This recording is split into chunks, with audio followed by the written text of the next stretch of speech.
കൊച്ചി വാർത്താ ചാനലിലേക്ക് സ്വാഗതം. ലോക്സഭാ തിരഞ്ഞെടുപ്പിൽ തൃശൂരിലെ സുരേഷ് ഗോപിയുടെ വിജയം വളരെ ചർച്ച ചെയ്യപ്പെട്ട വിഷയമായിരുന്നു.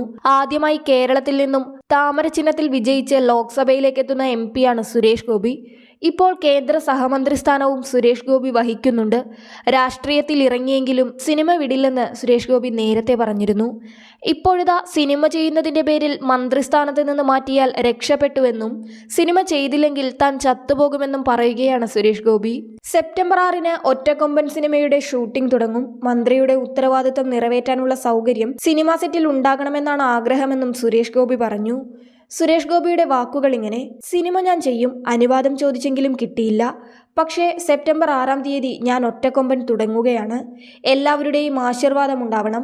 ഏതാണ്ട് 22 സിനിമകളുടെ സ്ക്രിപ്റ്റിനാണ് ആർത്തിയോടെ ചെയ്യാമെന്ന് സമ്മതിച്ചത്. ഇനി 22 സിനിമയോളം ചെയ്യാനുണ്ടെന്ന് പറഞ്ഞപ്പോൾ അമിത്ഷാ ആ പേപ്പർ കെട്ട് അങ്ങനെ എടുത്ത് ഒരു സൈഡിലേക്ക് എറിഞ്ഞു.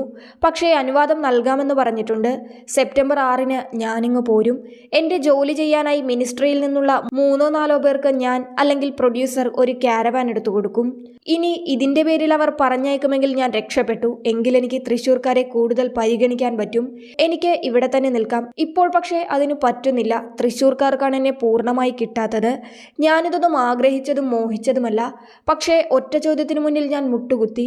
കേരളത്തിലെ ആദ്യ സംഭവമാണ്, രാഷ്ട്രീയ ചരിത്രമാണ്. നിങ്ങളെ ജയിപ്പിച്ചയച്ചത് ഒരു സമൂഹത്തിൻ്റെ ദൃഢനിശ്ചയമാണ്. അങ്ങനെയുള്ള ജനതയ്ക്ക് തിരിച്ചൊരു സമ്മാനം നൽകാനുണ്ട്. അതാണ് നിങ്ങളുടെ മന്ത്രി കസേര എന്ന് പറഞ്ഞപ്പോൾ എനിക്ക് വഴങ്ങേണ്ടി വന്നതാണ്. എൻ്റെ നേതാക്കളെയൊന്നും ഞാൻ അനുസരിക്കും. പക്ഷേ സിനിമ എൻ്റെ പാഷനാണ്. അതില്ലെങ്കിൽ ഞാൻ ചത്തുപോകുമെന്നാണ് സുരേഷ് ഗോപിയുടെ വാക്കുകൾ. കൂടുതൽ വാർത്താ അറിയിപ്പുകൾക്കായി കൊച്ചി വാർത്താ ചാനൽ സബ്സ്ക്രൈബ് ചെയ്യുക.